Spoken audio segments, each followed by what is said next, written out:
Bonjour Monsieur de Gaulle, merci d'être avec nous aujourd'hui au Dialogue franco-russe. Vous faites du conseil en stratégie et finance d'entreprise. Vous avez 15 ans d'expérience en direction de banque privée. Il est sans doute inutile de rappeler les hauts faits de votre grand-père, le général de Gaulle. On est en 2022 et c'est une année sans précédent, très complexe et difficile pour les relations franco-russes. C'est en quelque sorte une année anti-russe, je dirais, sans parler de la politique. Et quand même, à partir du mois de septembre-octobre, il y a de plus en plus de personnalités, modestement, qui se prononcent pour la normalisation de nos relations entre la France et la Russie. Et vous en faites partie. Pourquoi pensez-vous que ce soit si important pour la France de ne pas se séparer de la Russie? Bonjour madame, je vous remercie de votre accueil et de me donner l'occasion de m'exprimer dans cette maison de la culture qui célèbre tout ce qui unit le peuple français et le peuple russe, par la culture bien entendu. Je pense que c'est extrêmement important pour la France de garder, de préserver et de promouvoir une relation d'entente et de coopération avec la Russie, tout d'abord par les liens historiques, la communauté de destin qui nous unit, et aussi parce que préserver et garder une relation avec la Russie est la garantie d'une stabilité et de la prospérité en Europe et dans le monde, et que malheureusement les conséquences subies de la crise actuelle se répercutent en Europe, dans le monde et en France, et que tout le monde en souffre, et que ça fragilise grandement cet équilibre que mon grand-père s'est toujours efforcé de préserver. Même aux moments les plus difficiles de l'histoire, et tout au long de la guerre froide, mais partant aussi de la Deuxième Guerre mondiale, la Russie étant dans le camp des vainqueurs avec la France contre l'occupant nazi, mon grand-père s'est toujours efforcé de préserver cette relation avec la Russie. Toujours. Et je pense qu'il est de l'intérêt de la France de continuer cette politique et de continuer cet équilibre, parce que c'est essentiel à la stabilité de l'Europe. Je pense que l'opinion publique commence à prendre conscience du jeu pervers et des mensonges américains et en particulier de l'OTAN d'utiliser cette crise ukrainienne pour déstabiliser l'Europe, que l'Europe alliée avec la Russie représente un bloc fort, aussi bien politiquement qu'économiquement, que culturellement, que socialement, d'environ 500 millions de personnes, que depuis la guerre du Vietnam et depuis les crises économiques qui ont succédé, liées notamment à l'abandon de l'étalon or sur le dollar, les Américains ont toujours essayé, par la force, par la ruse et par leur politique, d'essayer de rattraper cette perte d'influence, à la fois économique, à la fois politique et à la fois économique, de rattraper la perte d'influence du dollar comme seule monnaie d'échange dans le monde, et que cette politique continue. Je me révolte et je m'insurge contre cette malhonnêteté intellectuelle dans la crise ukrainienne, parce que les déclencheurs de guerre sont les Américains, les déclencheurs de guerre sont l'OTAN. Et je voudrais citer comme preuve les déclarations récentes de Mme Merkel, qui a dit qu'elle n'avait jamais eu l'intention d'appliquer les accords de Minsk. Les accords de Minsk ont été négociés et signés pour garantir la sécurité, l'intégrité et le respect des populations russophones du Donbass, et que les Allemands et les Français se sont portés garants de ces accords pour l'équilibre, la stabilité et la protection des populations dans cette région.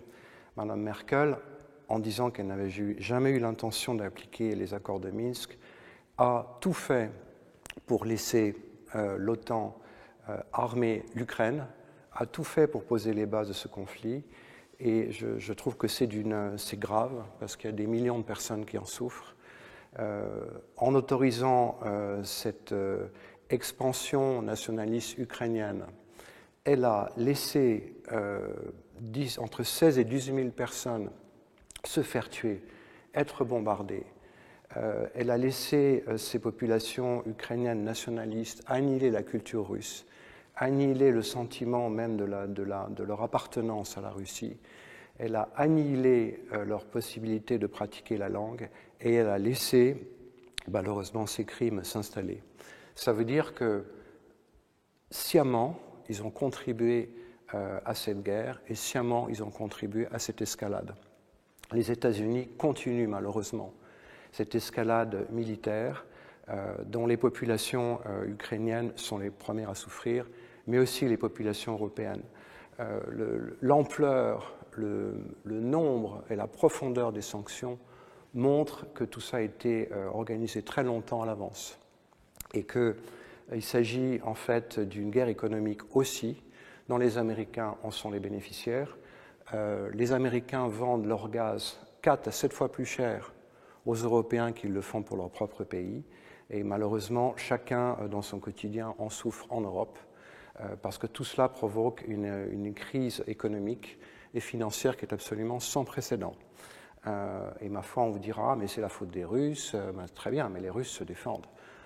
Parce que 11 000 sanctions qui ont été prononcées contre elles, plus un 9e train encore de sanctions qui a été décidé hier, eh bien, ma foi, c'est tout à fait légitime et normal que les Russes se défendent. On est dans le modèle, je dirais, actuel, les qualités fondamentales du patriotisme, de l'amour de la patrie et de la défense du peuple sont considérées comme anormales. Je pense que c'est très grave. Et encore une fois, je suis heureux qu'un certain nombre de personnalités politiques du monde intellectuel, du monde économique et des élites reviennent à des considérations d'équilibre, reviennent à une certaine logique et reviennent à ce qui a toujours fait l'historique des relations entre la France et la Russie, c'est-à-dire préserver cet équilibre, préserver l'entente, préserver la coopération, préserver le dialogue des civilisations. Et je pense à l'approche de Noël, à tout ce qui nous unit pour le futur et pour notre communauté de destin. Donc pour moi, cette nécessité, cet impératif de garder une bonne relation avec la Russie, et bien, ma foi, c'est non seulement parfaitement légitime, mais c'est aussi un devoir pour l'Europe et la stabilité dans le monde et en Europe. Exactement, puisque vous parlez de la stabilité. Nous, au dialogue franco-russe, on parle beaucoup de souverainisme, de souveraineté des États. Cette fameuse formule du général de Gaulle, l'Europe des nations, n'existe plus, n'existe pas. Comment peut-on construire une relation internationale indépendante dans le monde globalisé d'aujourd'hui? Alors, en ce qui concerne l'Europe, mon grand-père était effectivement partisan d'une Europe des nations, c'est-à-dire où chaque pays coopérait en vue d'une Union européenne, à la fois économiquement et politiquement, mais aussi avec une certaine autonomie, évidemment, politique et de décision. On se trouve dans un système où il s'agit d'une technocratie qui impose des directives qui doivent être appliquées dans chacun des États membres, une technocratie qui est malheureusement extrêmement corrompue. On parle plus maintenant à l'époque, mais lorsque la présidente de la Commission européenne avait été nommée, elle a quand même laissé derrière elle une ardoise d'environ 100 millions d'euros de frais inexpliqués en ce qui concerne l'emploi de consultants extérieurs, de cabinets de conseil lorsqu'elle était ministre de la Défense. Ces questions sont passées sous silence. On a parlé beaucoup aussi des liens qui unissaient la présidente de la Commission européenne avec les industries pharmaceutiques. Je rappelle que son fils travaille pour une entreprise de biotechnologie américaine et que récemment, en ce qui concerne les liens entre Mme von der Leyen et le PDG de Pfizer, par 2 fois le PDG de Pfizer a été appelé à témoigner et se prononcer devant la Commission européenne, par 2 fois il a refusé. J'aimerais bien qu'il y ait un peu plus d'honnêteté et de transparence au niveau de la Commission européenne qui édicte certaines lois, qui sont des gens qui ne sont pas élus, qui n'ont en aucun cas le respect de la parole donnée. C'est malheureusement le mal des dirigeants européens d'aujourd'hui. J'aimerais bien qu'il y ait un peu plus de transparence. Récemment, on a vu dans l'affaire du Qatar des valises de billets qui s'étaient étrangement retrouvées au domicile d'une des présidentes de la Commission européenne. Donc, au moment où on est dans une crise majeure, une crise politique, une crise économique, encore une fois parfaitement voulue et orchestrée à dessein par les Américains et par l'OTAN, je voudrais encore une fois un peu plus de transparence et d'honnêteté dans le dialogue, et surtout le respect de la parole donnée. Encore une fois, si l'Allemagne, si la France, si l'OSCE, qui s'était porté garant des accords de Minsk, avaient respecté leurs paroles, nous n'en serions pas dans la situation actuelle. Le général voulait toujours poursuivre, et vous venez de le dire, la relation avec la Russie à toute époque. Et dans ses mémoires de guerre, justement hier, avant notre rencontre, je lisais les extraits de son voyage en Russie en 1944, quand elle a rencontré Staline. Et je me permets donc de citer: je notais à quel point le fait que la Russie et la France s'étaient séparées l'une de l'autre avait influé sur le déchaînement des ambitions germaniques. Face au danger germanique, l'action commune de la Russie et de la France était dans la nature des choses. Le général considérait la relation franco-russe naturelle. Il le répète à plusieurs reprises dans différents extraits de ses mémoires. J'ai envie de vous demander, est-ce que vous pensez que le gaullisme actuellement est encore vivant en France? Qui sont ces politiques, peut-être à votre avis, si vous pouvez les nommer ou pas, ou comme justement comme l'héritage du général? Écoutez, je ne vais pas prendre parti pour un homme politique en particulier en France, si ce n'est que je suis contre la politique qui est pratiquée actuellement par le président de la République et son gouvernement, notamment en ce qui concerne la relation avec la Russie. Je pense que, comme j'ai dit souvent dans des interviews, on ne fait pas du en même temps avec des pays aussi forts, aussi entiers, aussi importants que la Russie, que la Chine ou quand même l'Algérie. C'est ne pas comprendre la culture russe, c'est ne pas comprendre la mentalité, c'est ne pas aussi respecter toute l'historique, toute l'ancienneté, toute la proximité des relations que l'on a eues avec la Russie. Quant au gaullisme, eh bien, c'est un héritage, c'est un exemple, c'est la capacité à, en toute chose, promouvoir la grandeur de la France, de la nation et du pays, qui sont des valeurs normales et fondamentales, qui sont malheureusement décriées aujourd'hui. Votre président, justement, avait lancé une émission, je crois que ça s'appelait Valeurs essentielles ou réalités essentielles, vis-à-vis de la jeunesse russe, où on en aurait la patrie, le lever du drapeau et les valeurs patriotiques et d'amour de la nation. Ben, c'est tout à fait normal. J'ai été élevé dans cet environnement. Dans beaucoup de pays comme l'Algérie, comme la Chine, comme le Royaume-Uni, les États-Unis, ben on célèbre la levée des couleurs, le drapeau, l'amour de la patrie, c'est tout à fait normal. Et maintenant, c'est érigé en anormalité par un système qui tend à déconstruire les valeurs essentielles qui sont la famille, la tradition et la religion. Et heureusement, dans votre pays, le président Poutine maintient ces valeurs. Et j'aimerais bien qu'en France, il y ait un leader politique qui fasse la promotion de ces valeurs et de la grandeur de la France. L'héritage du général de Gaulle, c'est effectivement une certaine idée de la France présente sur la scène internationale, mais aussi la France qui se donne les moyens de sa politique.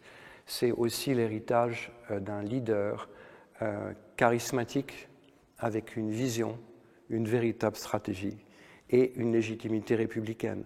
Je pense que développer une relation à l'international de façon indépendante, c'est avoir évidemment les moyens de sa politique, mais avoir aussi toute cette perspective d'anticipation, de décision, c'est avoir une stratégie claire, c'est avoir une vision claire, c'est avoir des messages francs, des messages précis, une véritable stratégie pour les Français et pour le peuple que ces leaders représentent, puisqu'ils sont au service du peuple, ils sont au service de la nation, ils sont au service de la patrie. Et ils doivent en toute chose promouvoir et porter les valeurs de leur pays. Malheureusement, je ne vois pas de figure émergente en France qui reprennent ce flambeau.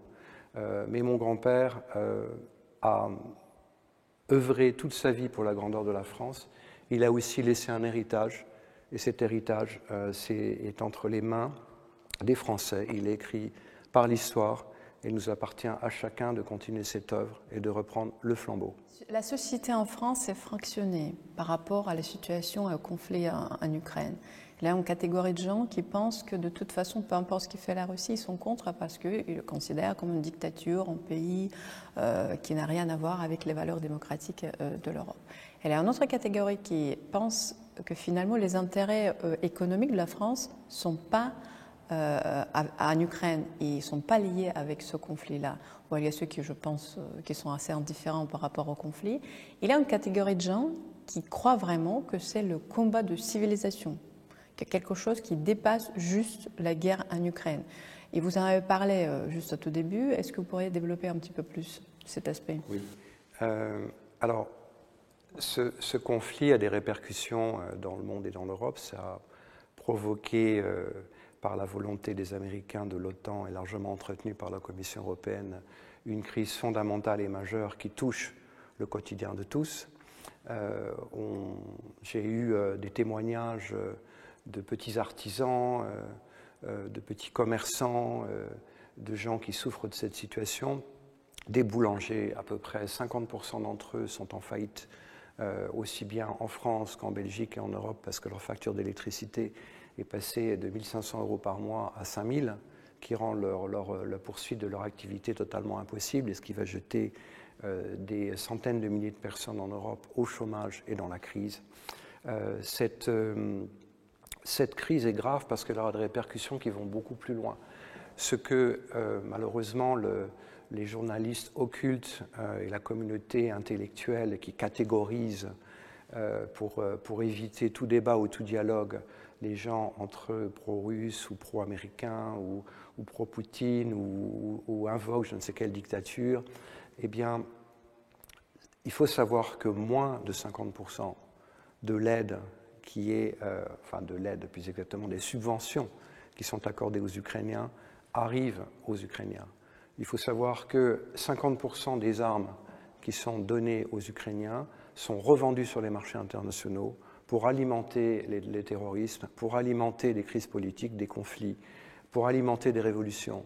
Récemment, le gouvernement ukrainien a publié un catalogue de près de 1000 pages d'armes qui sont destinées à être vendues en Amérique du Sud, en Afrique, dans les pays arabes, et qui vont alimenter le terrorisme partout dans le monde. Il s'agit d'armes lourdes et d'armes légères. C'est un des pays, malheureusement, les plus corrompus au monde. Je ne critique en aucun cas les Ukrainiens, mais je critique le régime qui a été mis en place par les Américains en 2014 avec ce fameux coup d'État où Mme Nuland, qui est d'origine ukrainienne, tout comme M. Biden, s'est exprimée en disant « fuck the EU ».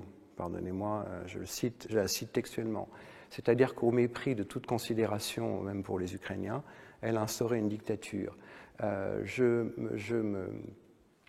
m'insurge et je suis scandalisé qu'en France et en Europe, on fasse l'apologie d'un bataillon qui s'appelle Azov, qui utilise les mêmes emblèmes que ceux de la division d'Astreich.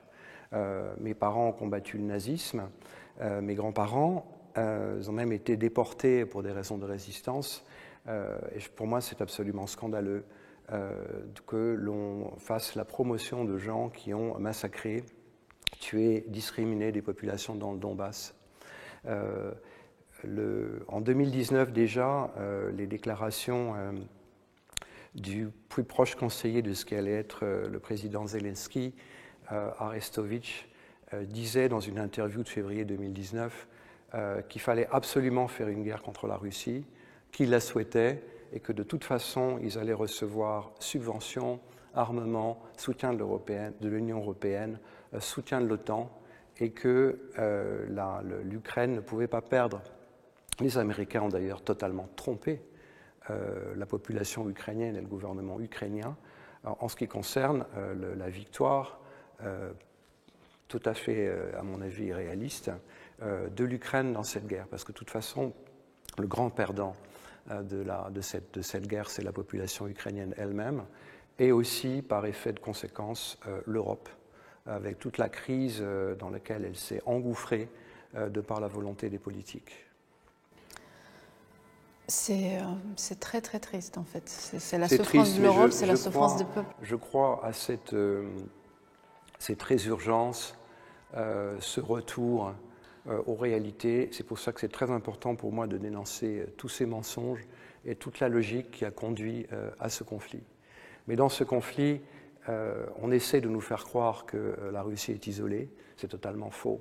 D'abord parce qu'il y a des gens qui sont conscients des enjeux et des réalités, à la fois en France, en Europe et dans le monde, parce que ces personnes sont chargées de rétablir les vérités fondamentales, de dénoncer les mensonges et de dénoncer la logique qui a conduit à cette guerre. Maintenant, je crois aussi au renouveau, je crois aussi à la reconstruction qui suivra, tout simplement parce que, et je reviens à ce que vous disiez de mon grand-père, on ne peut pas se passer de la Russie. On ne peut pas se passer de ce continent en soi, ce n'est pas tout à fait un continent, mais c'est en tout cas le plus grand pays du monde, qui, de par sa géographie, sa culture et son histoire, représente un potentiel économique, politique, industriel, géopolitique et culturel absolument considérable. La Russie, dans cette crise, tire parti, à mon avis à juste titre, d'une réorientation des centres d'intérêt politiques, économiques et financiers vers l'Est, et sera un des arbitres de ce qu'on appelle l'Eurasie, c'est-à-dire un continent fantastique qui réunit à la fois l'Europe et l'Asie, et qui verra émerger des nouveaux centres de décision. Malheureusement, l'Europe va rater le train de cette opportunité qui est absolument fantastique, sachant que l'Eurasie est un continent qui se suffit à lui-même. Alors, je voudrais aussi dénoncer dans ce régime des sanctions l'hypocrisie, puisqu'on continue à acheter du pétrole russe, évidemment on ne peut pas s'en passer, on continue à acheter du gaz russe, on continue à acheter des métaux industriels, 60% des métaux industriels sur les marchés mondiaux sont, je dirais, dominés par la Russie, on continue à acheter de l'uranium, et les Américains aussi, on continue à fournir, à acheter des aimants pour les réacteurs nucléaires de nouvelle génération, et heureusement on continue dans ce qui nous unit, c'est-à-dire l'art, les destins communs, l'historique et tout ce qui fait la communauté scientifique, tout ce qui fait les échanges de la communauté intellectuelle.